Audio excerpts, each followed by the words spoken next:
ओम शांति।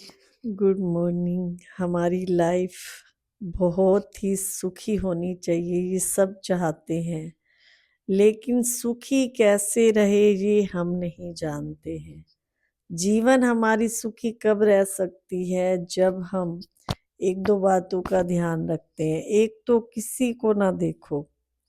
जैसे हम क्या करते हैं, दूसरों को देखते हैं, वो तो ऐसा है, वो ऐसे करता है, उसके पास ये है। अगर चीज़ों को देखते हैं, सुख के साधन देखते हैं, तो फलाना व्यक्ति तो बहुत पैसे वाला है, उसके पास ये है, उसके पास ये है। ऐसे सोच सोच के कई व्यक्ति अपने माइंड को डिस्टर्ब कर लेते हैं। तो क्या हमें दूसरों के लिए ऐसे सोचना चाहिए, उसके पास है, मेरे पास क्या है? ये कंपैरिजन करने वाले व्यक्ति भी कभी सुखी नहीं रहते हैं। जो जैसा है उसी में खुश रहें तो वो व्यक्ति हमेशा खुश रहता है। जो दूसरों को देखता है, दूसरों की वस्तुओं को, दूसरे के व्यवहार को, किसी भी तरह से हम दूसरों को देखते हैं, तो हम कभी भी अपनी लाइफ में खुश नहीं रह सकते। खुश रहने का एकमात्र ही सहारा है कि अपने आप को देखो।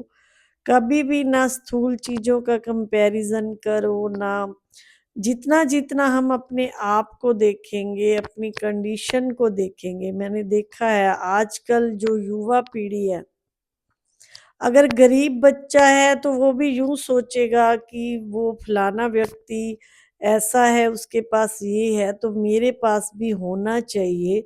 उसके लिए वो कुछ भी करेगा, चाहे वो गलत तरीके से करे चाहे अच्छे तरीके से करे, वो कुछ भी करेगा।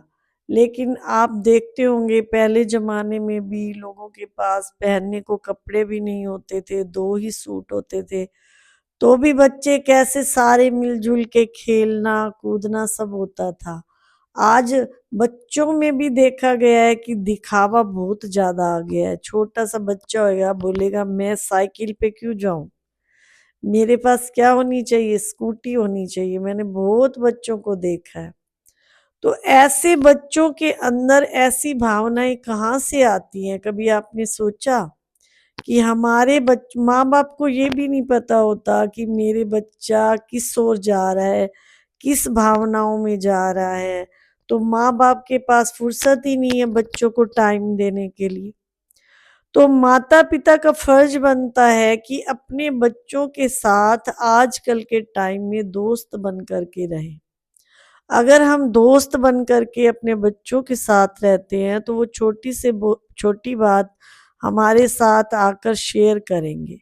अगर बच्चों के साथ हम दोस्त बन करके नहीं रहते हैं, एक अपना रोब दिखाते हैं कि मैं मम्मी हूँ, मैं पापा हूँ, उस टाइप से रोब दिखाते हैं, तो बच्चा हमारे से कुछ बातें छिपाने लग जाता है। इस कलयुग की दुनिया में अपने बच्चों को बचा करके रखना, बच्चों की अच्छे से संभाल करना, वो एक माता पिता का फर्ज है। माता पिता को बचपन से लेकर बच्चों के बड़े तक का ध्यान रखना होता है।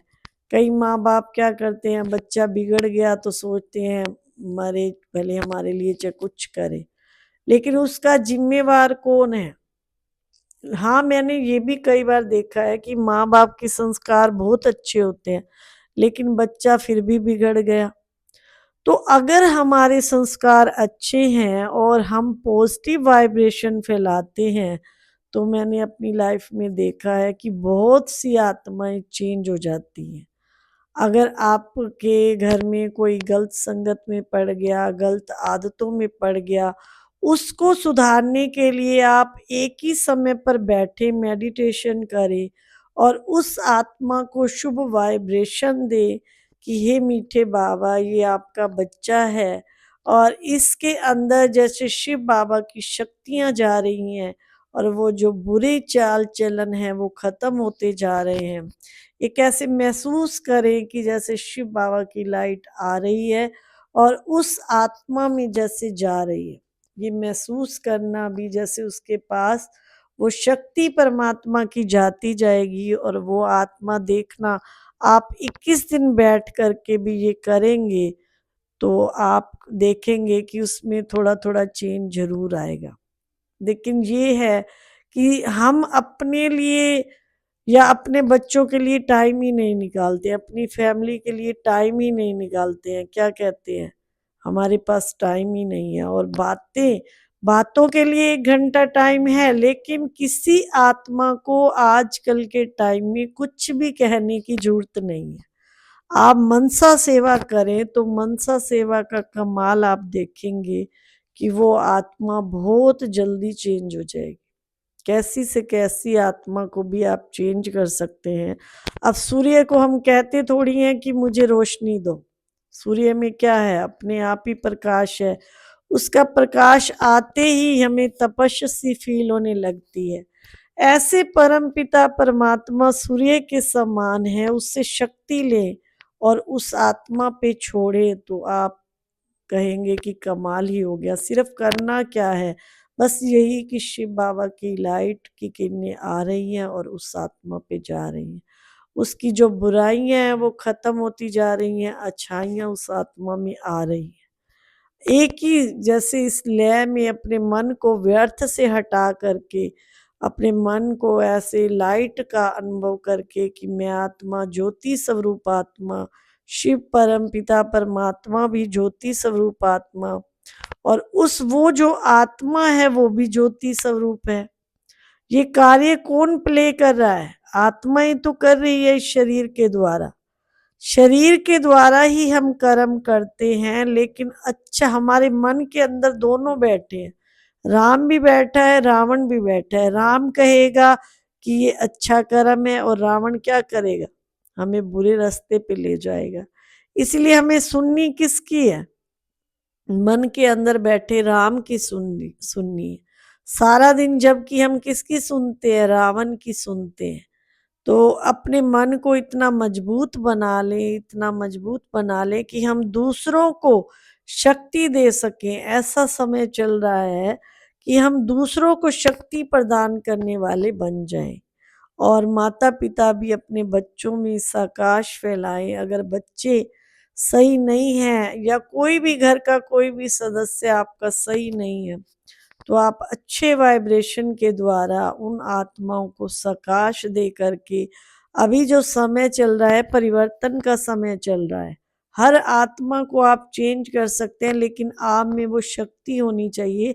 पहले अपने अंदर वो पॉजिटिव पावर भरेंगे, फिर उस आत्मा को जब हम सकाश देंगे तो वो आत्मा जल्दी ही परिवर्तन हो जाएगी।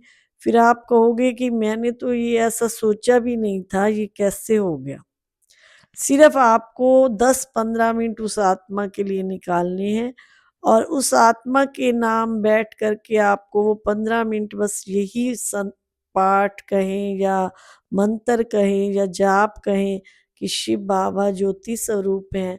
जैसे उस आत्मा के अंदर अपनी किरणें डाल रहे हैं और उस आत्मा को बाबा आप चेंज जैसे करते जा रहे हो। बाबा आप शांति के सागर हैं, इस आत्मा को शांति दो।